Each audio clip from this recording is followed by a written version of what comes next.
What's going on YouTube? This is What Would Josh Do, and we have a super exciting video today.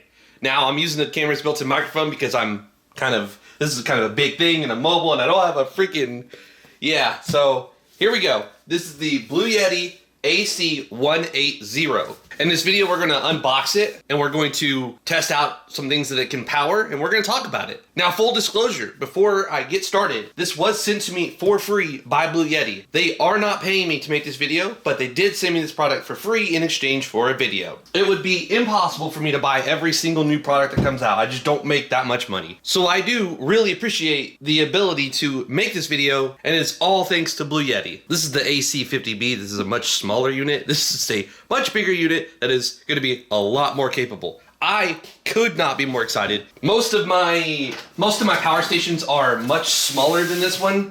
I don't have too many that are quite as capable as this one, as far as when it comes to the output, like what it can actually do versus like, the AC50B, it can do like 700 watts.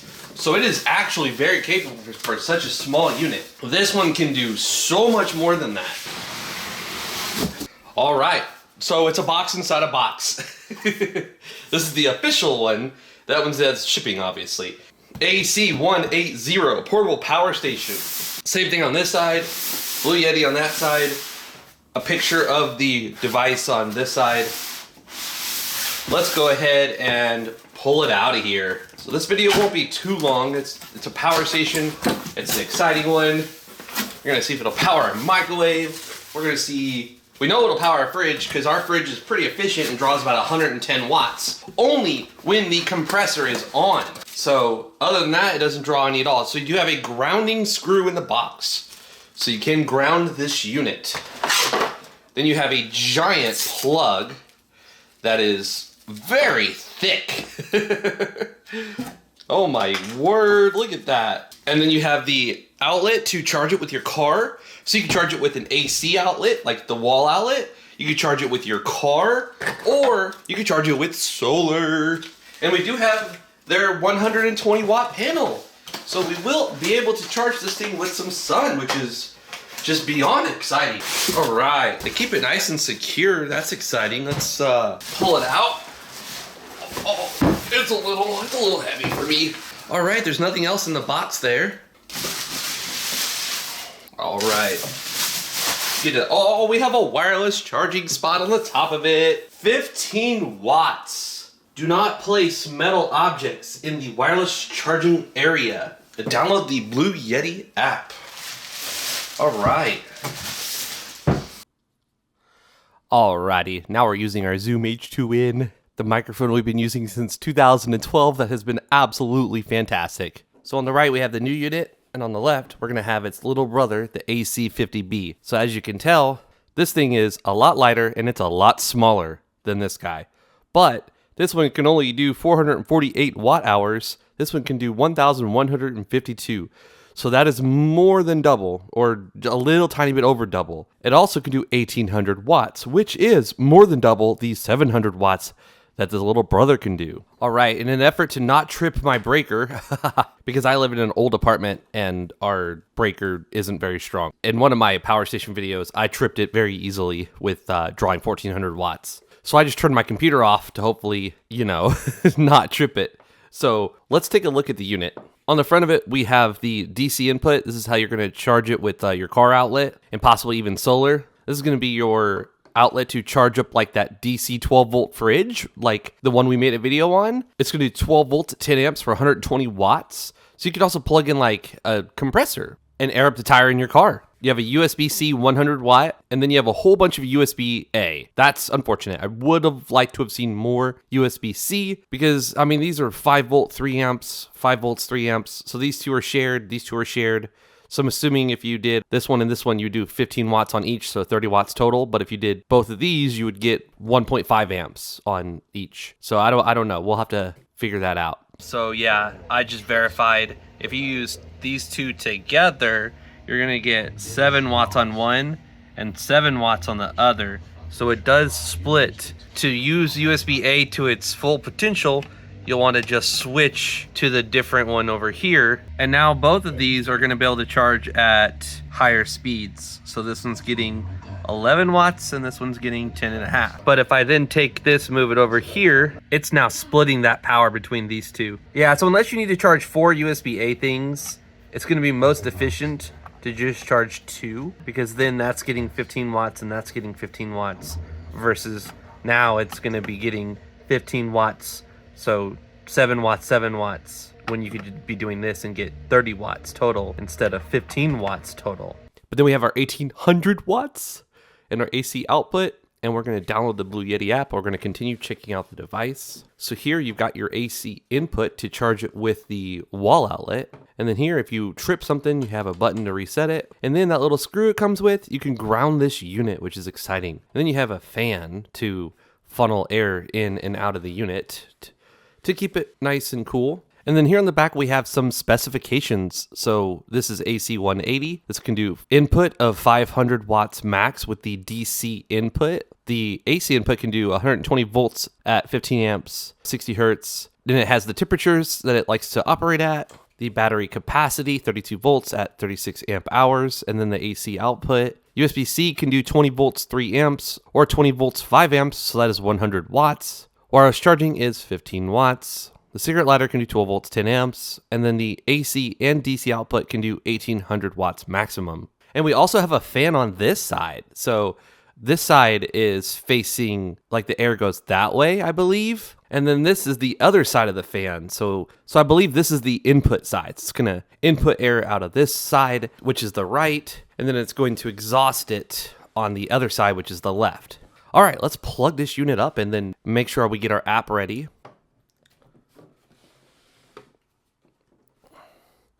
All right, so we just plugged it in. It says grid. We're gonna see what happens here. All right, those fans just kicked up. All right, we're drawing 1,000 watts. And then here we're gonna add a device. All right, so it found the Bluetti there. Okay, all right. With the app, you can do a whole lot more, and it's a lot more convenient than without the app. But obviously you don't have to have the app to use the unit. But on the app, it's gonna tell you you've got 270 watts from the grid, and it's got 0 watts from the solar or DC or the output. And then you can turn on the port. So DC, turn on, yes. AC, turn on, yes. And then you can turn them off. So you can remotely control this unit, which is exciting. You don't have to be in the same room as the unit. So in the app, we can make it our home display one, because this is probably going to be the unit I'm using more since it's a whole lot more capable. We have a power lifting mode, which is going to enable it to do more than it can, which is exciting, but it's going to mess with the voltages and amps in order to get the higher amount of watts. So I'm going to go ahead and turn that off because I don't plan on using anything that draws more than 1800 watts.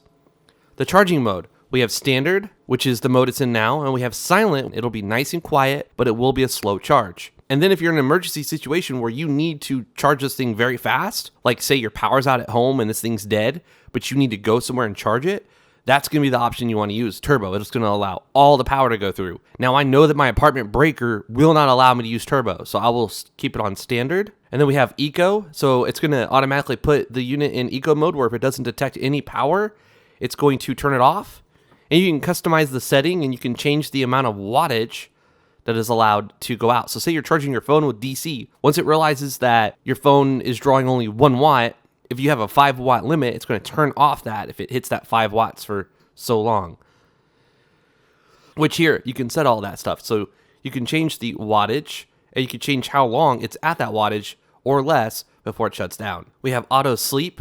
I believe that's going to be the screen, so I'm going to do never. Yep, the screen turned right back on. If I have the unit on, I want the screen to stay on.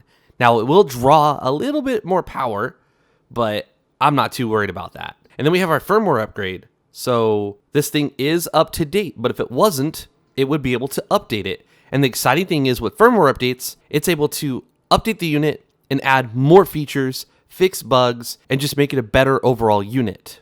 And then check for updates for the BMS. Okay, so that's up to date as well. So I'm going to go ahead and switch it over to fast charging just to see if it'll trip my breaker, because I'm certain it will. and my lights that you're seeing this video will cut off if that happens. But here on the screen, it's telling me that in 1 hour, it's going to fully charge this battery, and it's currently at 58%. Oh, and we got a little icon. It's got a little turbo there. Click it, it says turbo charging. Oh, I didn't even know you could click the individual little like thing up there, like this little icon. And you can see the voltage, 108 volts. That's cool. And I disconnected from the app, or meaning I stopped connecting to the unit and it turned off the little thing there. So press it, and then it's gonna have a little icon. Yep, Bluetooth right there. Now, I am seeing that it's connecting through Bluetooth and not Wi-Fi, so you will need to have your phone within range in order to connect to it. Now, we have the wireless charging, so let's try that out. It had a little icon that my phone was charging, so I'll put my phone back up there. And it says that my phone is currently charging on the phone. You can't see it because obviously yeah. But it says my phone is currently charging on wireless. Oh, there we go. The wattage is changing now that our phone is currently wireless charging. Now my phone is at like 70-something%, and I have an 80% limit. So it's not going to charge past 80% in order to preserve the battery. So it's not going to charge very fast on wireless right now. All right, so we are now charging at over 1,000 watts. All right, so basically what I'm going to do is just let this thing fully charge, and then we will run it through its paces. All right, now we're outside. We've got the AC180. We've got the Bluetti 120 watt panel. They do make more powerful panels if you want to charge this unit even faster, because it says it has a 500 watt input limit. And this is only going to do 120 watts at its best. And then we need the MC4. I'm drawing a blank. We need those connections to go to the DC. So we're going to have to change them out from the ones that's in here, because right now it has an MC4 to XT60 adapter on it. So let's change that out and get this thing set up. All right, so we have the MC4 to XT60 taken off, which leaves us with the terminals here. We're just gonna connect these, and we'll be back in a second. And one of the nice things is this does have the little storage unit, so you can stuff it in here. And also it's important to note that the voltage, right? So 20 volts up to 24.6 volts. This can do up to 60 volts, which is crazy. But it needs a minimum of 12 in order to work. That's what it sounds like to me when it says 12 to 60. So we can store the MC4 to XT60 cables in here. And let's set this panel up and let's charge this thing. All right, so we have the unit standing up, which is cool because you can change out like how high or low it sits with the adjustments. We got the sun right there. We got the unit facing the sun. Got it standing up pretty good. Now let's connect up that input port here. Let's see what we see. So right away, it lit up. And holy smokes! That couldn't be more exciting. This is a 120 watt panel and it's doing 102 watts. 105 watts. All right. If we were to get this on continuously, we would charge this thing in just under 5 hours. That is exciting. And then obviously, there's a lot of room here, right? There's 400 more watts that we could be using. So we could be charging this thing like 5 times faster right now. But, you know, we're stuck at just 106 because we only have a 120 watt panel. If you're gonna get this unit, you should definitely get a more powerful panel, like 400 watts or more. That way you can charge this thing at its, you know, peak efficiency. Because right now we're missing out on a whole lot of extra charging speed that we could be having. That is just beyond exciting to me. Look at this. We could be somewhere completely off grid, just nowhere near any sort of power at all, right? And we could still plug up our little portable heater or an AC unit that draws 1800 watts or less, or a laptop, or a few fans, or, you know, a gaming console. There's so much you could do with this setup right here. Obviously, if I was using this a lot more than I currently do, I would definitely get either more panels or a more powerful panel. Ideally, just a bigger, more powerful panel, so I don't have to connect up multiple different panels and worry about voltages and series and parallel and all this other stuff. Just get a bigger panel, one panel, boom, that does 400 watts or more. That is just, look at this. The few minutes we've been recording and talking, and we're chilling at 105 watts. Oh man, I cannot tell you. There are people in the military, there are people that live off grid in a RV, like my dad. My dad lives in an RV. He uses Bluetti. He has thousands of watts of solar, and his entire RV is self-contained using a bunch of solar panels and combine it with a Blue Yeti. This is exciting. All right, let's bring this thing back inside, let it fully charge up, and then we'll run it through its tests and see what all it can and can't do. All right, so we just turned the unit on.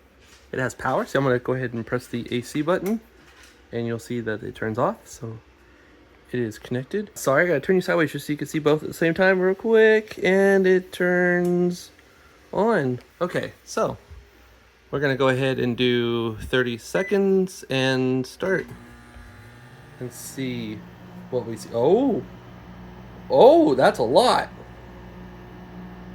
but it's doing it.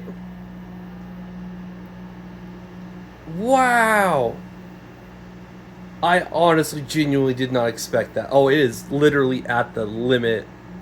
It is. Oh my gosh, 7, 6, 5. Okay. And it's done. Oh my gosh, that's actually crazy. It was not gonna last long like that. The time as far as, you know, right here. So, pulling 1800 watts in about half an hour there. That's actually incredible. Oh my word. It is just hovering at that, teetering on the edge of, because this thing can go over 1800 for a short bit. And I think when it is going over, it's fine because it's within the time frame that it allows. That's crazy. That's absolutely crazy. Let's turn this thing off. And yeah, the fans are definitely, they're definitely going. All right, I didn't realize how bad my stovetop was. Now it's clean.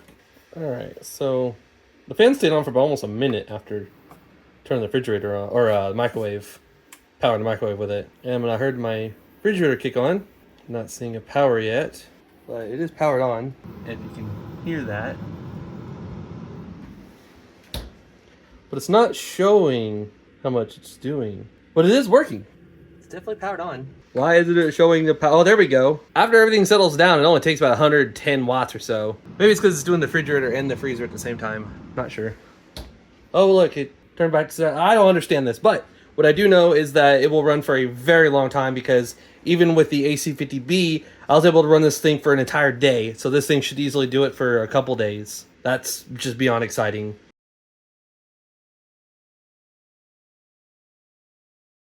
Alright, so we've got Call of Duty Black Ops 6 going. We're drawing 370 watts. So what we're going to do now is we're going to test the switchover. So battery's at 35%. Let's go ahead and switch on the AC. So I'm going to press this button and it's going to turn on the AC outlet and start charging the Blue Yeti. So I'm going to press it. And now it's switched over to grid power. I can switch back to the Blue Yeti app. And it says 640 from the grid. And my game is still running. So there was absolutely no downtime. Like, it immediately switched over. And I can continue playing my game now that the power's back. And my Blue Yeti is recharging. And then what I'm going to do is... wow. So it's actually pulling 1,400 watts right now from the wall. Look at that. So 1,400 watts from the wall, and we're doing 387 watts out. So now we're going to switch back over to this, and we're going to turn off the AC. Be sure you want to turn off output. And now we're running on battery. So we are at 36%, and we are not currently charging. So we're drawing 390 watts, and we're without power, but our giant power bank is continuing to supply power to our TV and to our PlayStation. And of course, I could also choose to have my internet go through it as well. All right, one more time. We're drawing 390 watts from the wall. We're going to turn the AC port on and switch back to the app. And we're drawing 600 from the grid. And we're recharging the battery. And we're still supplying power to the PlayStation. There was no interruption at all. So this can definitely be used as a UPS. And once again, we're picking up a charge. It's at 1200, almost 13, 14. Now, I'm going to not be nice to my system. I'm going to enable turbo mode. Turbo, okay. So, we'll see what happens. 1.5? There's no way it's going to allow that more than that. Okay, 1.52, 1,520. I'm actually very surprised that my system is not tripping right now, because that's 1,500 watts. That's pretty crazy. So far, I am extremely happy with this thing. It can power my freaking microwave, which is absolutely insane. Power my fridge for a couple days straight. Fridge/freezer combo. And I can have my TV and PlayStation running for a few hours. Alright, so we have the PlayStation and the TV powered up. This thing recently fully recharged. We're currently inputting is exactly the same amount that we're outputting. So if I reach over here and flip off the AC outlet, my game is still running perfectly fine. TV's still on perfectly fine. And it says that it's estimating 2.9. So a full 3 hours of charge.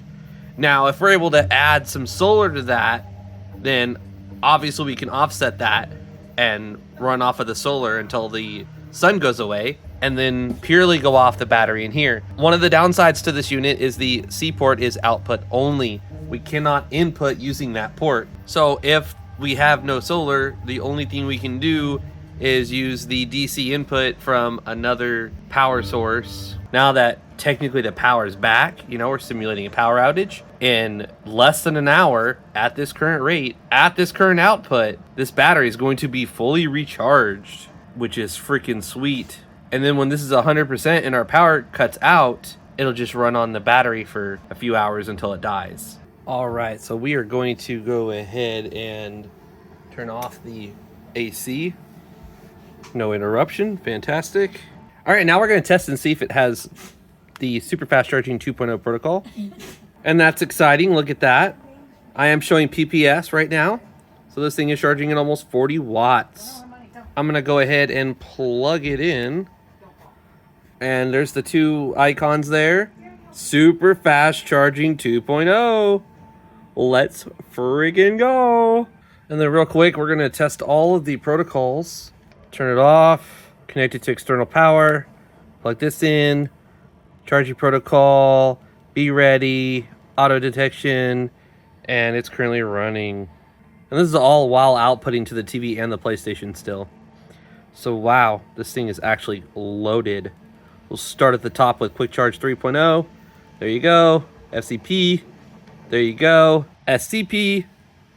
There you go. AFC. There you go. And then the most important one, 100 watts, PPS, Quick Charge 5.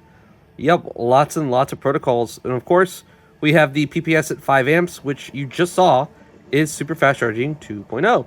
And we just updated to version 193, so we have the very latest and greatest. So this is a tester I did a video on.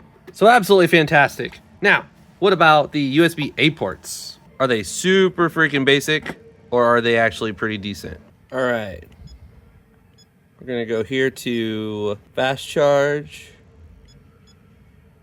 And it's gonna detect all of the protocols. So unfortunately, it is a super basic USB port. We'll run that test one more time just to verify what we saw. Yeah, no frills, no thrills, super basic. 5 volts, 2.4 amps. So let's see if any of these are any different. All right, let's try this last one here. Well, it's not technically the last one. There's one more port. There is 4 ports in this thing. All right, so the USB-C port is quite capable. The USB-A ports are extremely basic. 5 volts, 2.4 amps. You're gonna get, about 15 watts. And this says 3 amps. All right, so I went ahead and plugged the tester in, and then I plugged a USB cable into this power bank, and yeah, we're charging at 10 watts. So yeah, the USB port's pretty basic. All right, so check this out. I'm so glad that I did this. I'm now pushing these USB-A ports to their absolute limit. If I raise this anymore, I start losing the 5 volts and it goes down. So I'm getting 3.3 amps at 5 volts off of one, and then 5 volts, 3.3 off the other. So if I turn this knob, I'm gonna drop, see, it dropped down to 5 for a second there. So I'm gonna go ahead and turn it back just a little bit, and it'll stay at 5 volts and 3.3 amps without dropping down. All right, and then if we connect the USB-C port, that tells a different story. So yeah, look at that. That is way faster than, 9 or 10 watts. That is fantastic. We're gonna charge this thing up in just a few minutes. I mean, ideally you charge like a laptop or something else, because basically you're charging a power bank with a power bank. That's not the most efficient thing. I'm just showing it to you for testing purposes. And then we'll turn the AC outlet on, and you'll see that no interruption. UPS mode switches right over. Turn DC off. Whoa, that is, you can't see anything but the screen. There you go. All right, anyways, again, this is What Would Josh Do. If you enjoyed the video, please let me know by giving it a thumbs up. I'd greatly appreciate it. If you have any questions, drop them in the comments below. Myself or others will try to reply to you. Please follow me on Twitter and Instagram if you're not doing so already. Please subscribe to the YouTube channel if you haven't done so already. This is What Would Josh Do, and I'm out.